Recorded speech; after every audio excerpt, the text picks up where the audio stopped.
Hello, Todd Sprague here. I wanted to follow up from our meeting on Friday. It was great to meet everyone and spend a little bit of time talking about loans and the home buying process. I recorded this video for those that were unable to join, as well as to provide a few updates for those who were there on Friday. Hey, Dom from Peak Mortgage Consultants isn't with me today, but Dom spoke to everyone on Friday about the 3 upfront costs of buying a home: down payment, closing costs, and escrow and miscellaneous charges. A common misconception is that you have to have 20% down in order to purchase a house. The reality is, you don't. You can get into a house for as little as 0% down if you're a VA or if you have a DPA down payment assistance program. There are closing costs when you come to the table to buy a house. You'll have to pay for an appraisal and title insurance. Those can range anywhere from $2,000 to $4,000 total for the two. And then there are other fees that many lenders charge just to make money. Dom Carbajal at Peak Mortgage Consultants is trying to earn your business, so he doesn't charge many of those other fees. There are escrow and miscellaneous fees. We talked about PITI.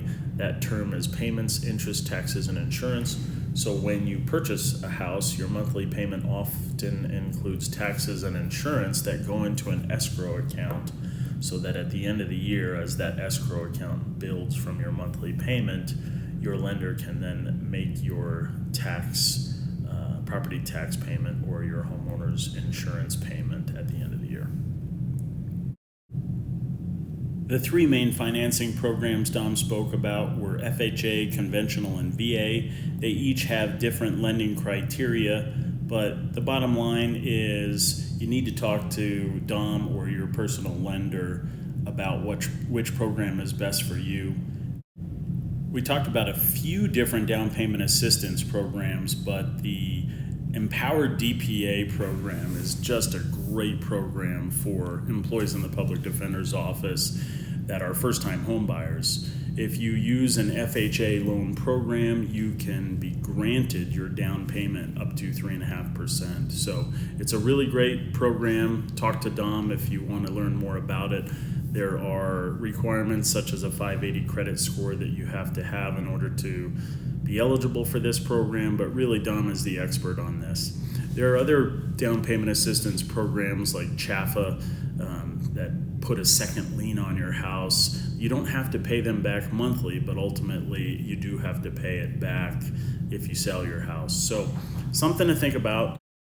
We also talked about the Home Ready and Home Possible programs. These are programs for down payment assistance for people using a conventional loan. Ultimately, you'll want to talk to your lender, talk to Dom. He can help you basically come up with the best financing program that fits your situation. The good news is down payment assistance is available and makes it possible for first-time home buyers to get into a home. But you should talk to Dom or your lender for more information regarding that program. So let's transition and talk about Denver a little bit. This graph is pretty telling and probably not surprising to anyone, but back in 2015, the average price of a home was under $400,000, and that's that light shaded green line, whereas the median price was just over $300,000. And the median, obviously there are more houses being sold at lower rates, which is the difference between median and average. But ultimately today, the average price of a home on the far right is just over $700,000. So obviously it's expensive to buy a home in the Denver metro area. There are some homes that are priced much lower than that. You can imagine, because more people are vying for those lower cost homes, they go quicker. So we're going to get into talking a little bit about the calculations of buying a home in a minute, but really I wanted to just make it clear here that the longer you wait to buy a home, the more expensive it gets. And some people often are thinking, well, the rates are so bad, I should wait. And rates are higher than what they were 5 years ago. But the reality is rates are actually pretty good right now relative to what they were for the last 30 years. The good news is if you buy now at a slightly higher rate than what you see in the future, you can definitely refinance at that time, but you're buying at the lower price right now, so that helps you. So let's put that in perspective. Look at a $600,000 home. We'll do the 3.5% down, which again can be a grant, but that's $21,000. We'll use an interest rate of 6%, which is somewhat middle of the road right now. And then we'll do a 30-year term. You'll have to pay taxes and insurance for your mortgage and for your property. So we'll plug in an amount of 1% right now. Taxes vary by location, but that's a pretty good number. Homeowners insurance, of course, can be variable, but we'll plug in 0.5% right now, 0.5% of your purchase price. So you're looking at a payment of $42.21 for that $600,000 purchase. And if you were buying in a community that had an HOA, that would be in addition to that payment. So what does this look like? Well, here we go.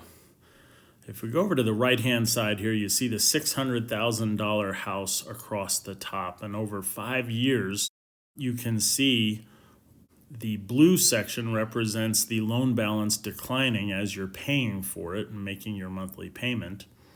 And the green section represents the equity that you're generating in your house as you pay down the loan based on a $600,000 purchase price. But we know houses appreciate, and that graph I showed you earlier, on average, houses appreciate at about 3%. So if we take that $600,000 house, at the end of year one, you're going to have $618,000 in value, but after 5 years, it's going to be worth close to $700,000, just based on that $21,000 down payment. In 5 years, you're building wealth by building equity in this house. If you think about the exponential value of the house going up and the loan balance going down, that's great. If we move over to the left, you can see what the payment would be at different interest rates, because interest rates vary. And again, these are all estimates, but it's a pretty good guideline of what the costs are to purchase this home. So let's talk about rent for a little bit. Everybody understands that rent goes up every year, or almost every year. On average, it goes up about 2.5% per year. Sometimes you sign a long lease and it doesn't go up at all. Then the lease ends and it might go up 10%. At the end of the day, you can't control the rent prices unless you sign a really long-term lease and lock that in. But over 5 years, if rent were to go up at a pace of 2.5% per year, and making the assumption that you're spending that same mortgage payment on rent, which is actually a pretty sizable house, you would pay an additional $13,000 over 5 years. That's on top of just paying that $42.21. That $42.21 would go up, and you'd pay an additional $13,000. So when you think about, if you just put that $42.21 into the purchase of a house, your mortgage stays fixed for 30 years. Generally, appreciation from the graph I showed you in the beginning continues to happen. And so that same monthly payment is not going to go up other than taxes and insurance, and it's going to generate $156,000 of wealth ballpark over 5 years versus a reduction of $13,000 related to your increased rent over time. But what if you took that money and invested it elsewhere? Let's just say, for argument's sake, you take $21,000 and you put it in some type of investment fund, whether it's buying stocks or your 401k or something. You start with $21,000, and at 10% in 5 years, you're going to have $33,000. Let's just say you had 15% return on your investment, whatever that investment is. Then you're looking at $21,000 turning into $42,000 over the course of 5 years. And $42,000 is great, and you should definitely diversify your investments. But for buying a house, you're buying a $600,000 house in this scenario, and that $21,000 turns into an equity of $156,000 over time because the house appreciates and the loan balance goes down as you pay on it. What if you are saying to yourself, I can't afford that much, I can only afford, let's say, $2,800 a month? Well, $2,800 a month gets you a $397, almost $400,000 purchase price.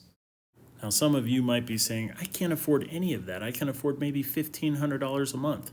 Well, $1,500 a month gets you a $213,000 home in this scenario. At this price point, it's probably a condo or townhome, which has an HOA, but that can easily be factored in. Hey, enough about the finances. Let's talk more about buying and selling and how I can support you. If you scan the QR code, it will take you to my mobile-friendly website where I provide a lot more information. The first screen is my latest listing. You can click on the address to see more about it, so we'll click on it here, and it will pull up the actual MLS listing where you can see photos and all the information about the house. When we go back to the website, you can swipe left and right. When you swipe to the right, there are ways to connect with me on social media. Next page is home buying, and there are a variety of topics here. Connect with me to search homes. Tell me what you're looking for. You can click on that link and go to a Google form where you can fill out information telling me about what you're looking for and what your criteria is. Back to the website, you can see a link for preferred lenders. It will take you to a list of lenders that my clients have used or that I know well and trust. And lenders are competing for your business, so you should choose a lender that you are very comfortable with and gives you the best deal. You could also click on the first-time home buyer guide.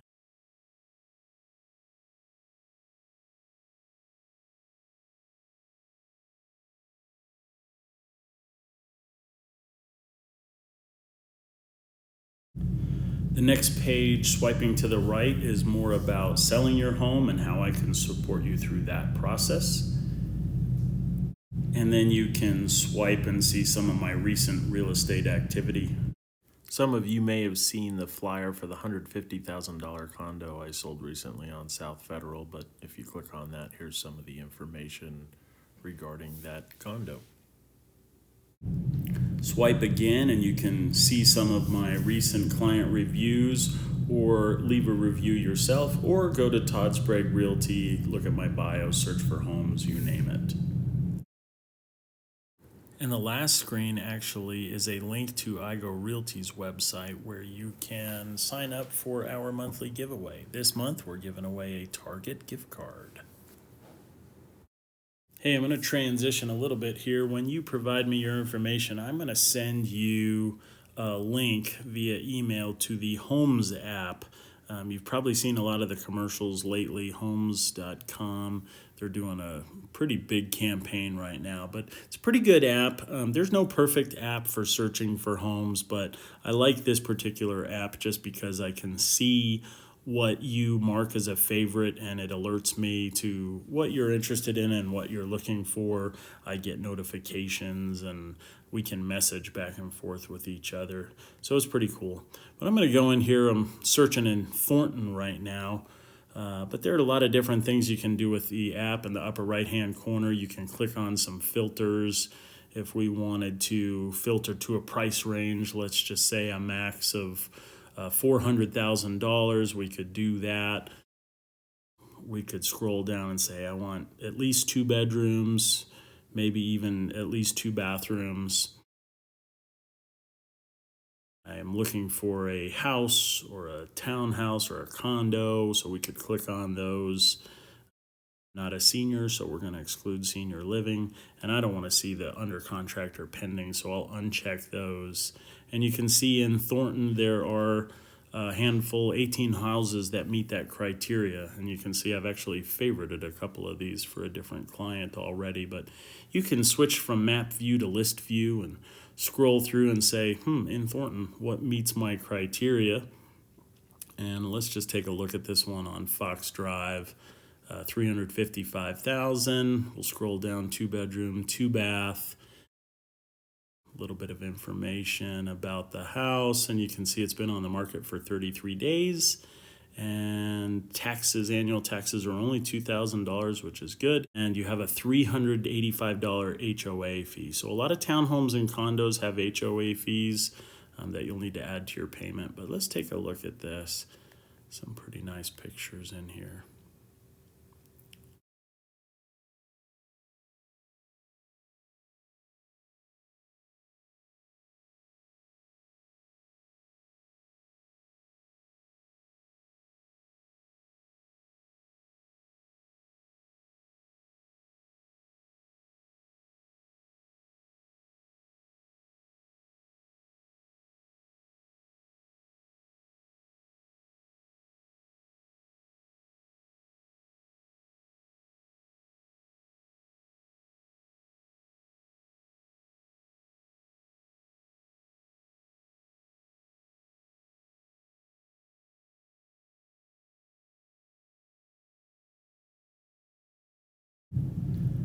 So let's go back to our spreadsheet. We'll plug in the purchase price, $355,000. We'll leave the down payment at 3.5%. That could again be a grant through the program Dom mentioned, but $12,425 down payment. We'll go adjust the taxes to align with this particular property, and we'll see roughly $2,000 in taxes. And you have a payment here now of $23.79, but we know there was a $355 HOA fee. Add that in, you're looking at $27.34 for your monthly payment when you consider 6% interest, 3.5% down, and the taxes and homeowners insurance as we estimated. So let's go back into the homes.com app and see what else is in there. We'll scroll through. You can see it's mostly townhomes and condos at this price point, but here's a nice one at $399,000, 3-bedroom, 2.5 bath. Let's take a look at this one here.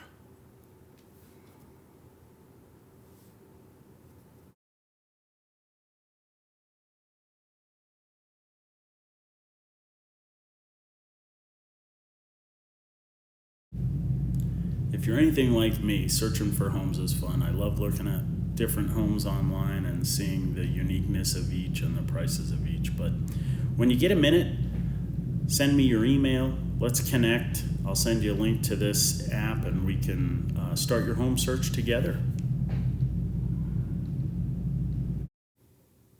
Hey, thanks again to everybody who was able to join us on Friday. Thank you for joining today. Here's our contact info again if you want to get a hold of us. The first step in any buying process for a home is getting pre-qualified for a loan if you need a loan. If you're buying with cash, that's great. But most people are financing their homes, and Dom is a great person or resource to work with. So thanks again for joining, and have a great day.